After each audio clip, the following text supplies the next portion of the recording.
Dulu pernah fitnah Ahok korupsi, kini KPK kantongi banyak bukti keterlibatan Boyamin, koordinator Maki, terkait pencucian uang, Mutiar. Karma Ahok masih terus berlanjut. Ya, kalau kamu tidak jujur, kamu berani nggak nantang seluruh publik seperti ini? Itu yang saya bilang, nggak usah di-spin, nanti ada kalau kenapa. Makanya lain-kali nggak usah masuk sini lagi, nggak jelas kalau itu. Ke situ proses penanganan perkara yang saya anggap mangkrak aja saya gugat pra-peradilan. Itu dengan rumusan penghentian penyidikan secara material atau diam-diam. Lah kalau ada SP3, masa kemudian saya tidak pra-peradilan? Itu judulnya dulu itu. Maka saya mengatakan bahwa SP3 itu tidak sah. Saya selalu katakan, kalau bodoh tuh nurut, kalau pintar ngajar. Jadi jangan jadi manusia, udah bodoh kakak mau nurut, pintar kakak mau ngajar, kurang ngajar gue bilang. Komisi Pemberantasan Korupsi KPK meyakini Koordinator Masyarakat Anti Korupsi Indonesia, Maki, Boyamin Saiman, bakal kooperatif. Hal tersebut disampaikan oleh pelaksana tugas Juru Bicara Bidang Penindakan KPK, Ali Fikri, melalui keterangan tertulis.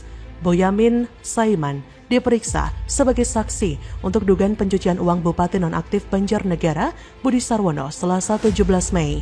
Ali mengatakan, Boyamin diperiksa sebagai Direktur PT Bumi Rejo. KPK telah mengantongi banyak bukti untuk dikonfirmasi kepada Boyamin. Boyamin diharap memberikan informasi dengan jujur kepada penyidik. KPK berharap dia tidak menutupi informasi yang dibutuhkan. Seluruh keterangan saksi yang dituangkan dalam BAP nantinya juga akan dikonfirmasi dengan berbagai alat bukti dan keterangan seluruh saksi lainnya di depan majelis hakim. Boyamin mengatakan hingga saat ini dia belum menerima surat panggilan, namun ia mencari tahu pemanggilannya untuk segera menyelesaikan pemberian informasi kepada penyidik terkait kasus dugaan pencucian uang yang menjerat Bupati Nonaktif Banjarnegara, Budi Sarwono.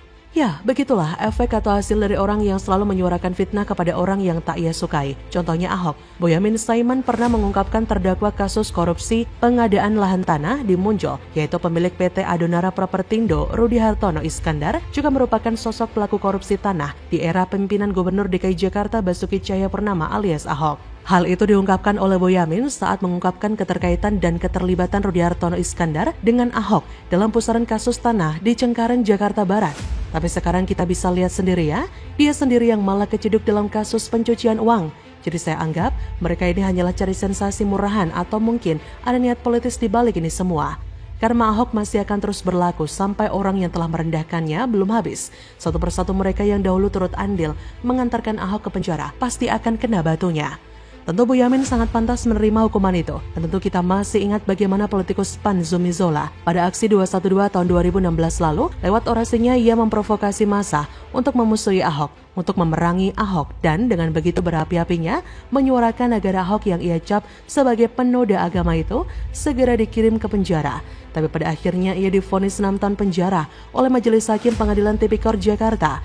Ia terbukti telah menggarong uang rakyat dengan jumlah yang cukup fantastis, lebih dari 40 miliar rupiah.